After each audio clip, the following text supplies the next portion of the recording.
Hi everyone, welcome back to the channel, and again it's just me doing stuff on the bench, and I'll throw the camera on and take you along for the ride. But the main thing I'm addressing today, and again when I was buying the Unity mounts for the 416, whether that video has been up before this one or after, I'm not too sure.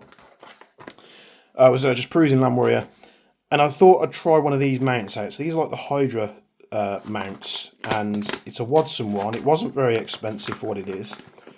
And I'll be honest with you, not a fan of these mounts. And the only reason I bought it, which, just going to pop that, bear in mind, just pop that hammer spring in that bag while I remember. The only reason why I bought it was because I can think of an application where this can actually do something for me. And it's basically to do with when I'm recording videos, whether I'm in the gauntlet or we're going to be trying to do some range test videos, hopefully.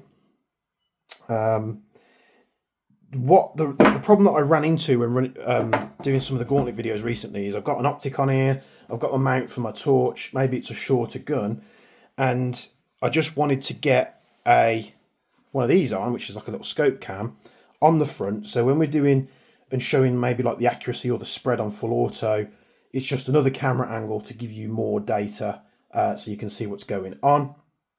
Some of the guns, which are the shorter ones, ran into an issue where I couldn't actually get this on.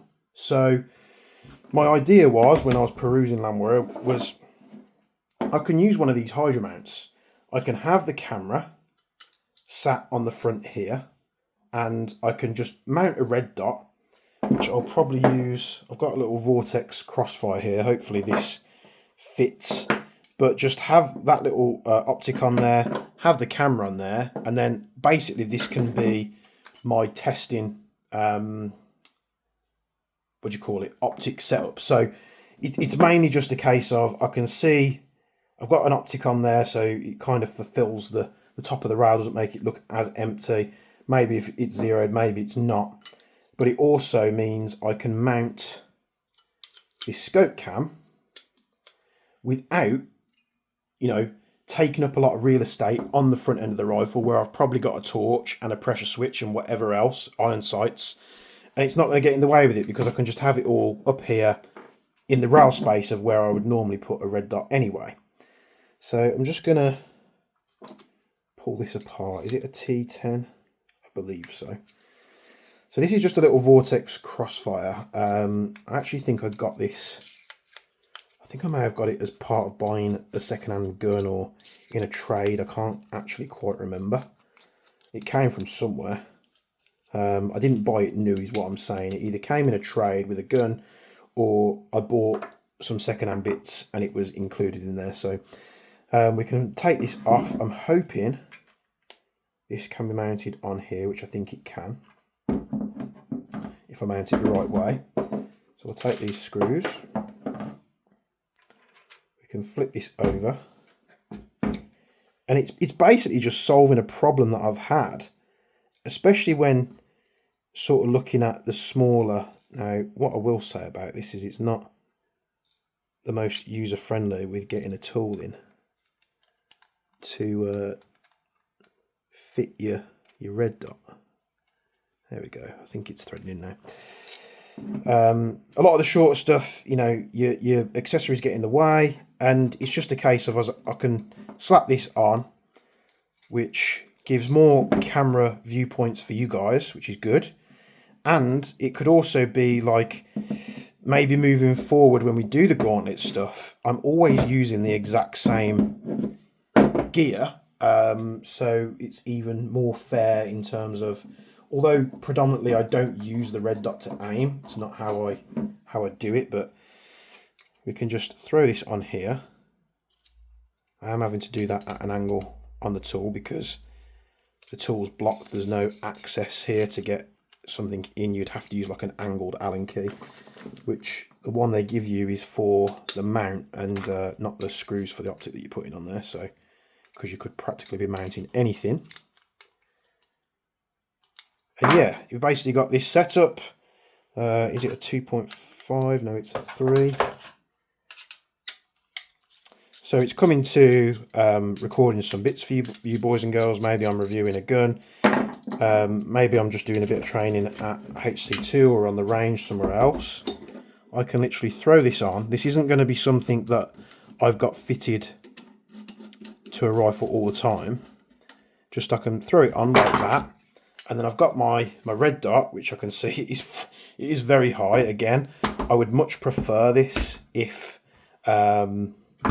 these were a little bit lower, like maybe, you know, 30% less would be my benefit. But it also means that, you know, if we're having to run the scope cam further back on the rifle, it's because I tend to have an overbore grip like this. My hands, the accessories, the pressure switch or the torches isn't going to get in the way of the viewpoint of the camera. So it's going to keep that all nice and out of the way. And yeah, just a little camera recording rig, if you want to call it that. And I'm, you know, sort of getting a ton of these mounts now from different optics. But yeah, it looks daft. Again, I'm not a fan of the Hydra setups. Maybe if this was just down here a little bit and this was just down a little bit, I'll have to toy around. I might order some different ones from overseas to try out as well. But it wasn't exactly expensive. And if we can get better footage for you lot when I'm reviewing stuff, then happy days. It's just being demoed by the lovely SD build I'm doing on this SLR, which has been an ongoing thing for a couple of years now, which I just never got around to finishing. But just a little update video. Do you like these Hydra mounts, don't you? Let me know. Now, it could also be a case of at some point, if I find it useful, we could always whack this off and just put like a pet box on there, and it just frees up all this rail space here. So thanks for watching as always. I know it's a little bit of a boring video, but it's just a little mount from Watson. And to be honest with you, the fitment and everything like that, and the machining and the quality is pretty damn good. That's the code if you want to find it. GG Hydra mount kit. This one has no logos on it because it was bought in the UK. If you buy these from AliExpress or any of the Hong Kong shops, I'm sure they'll have all the correct markings on there.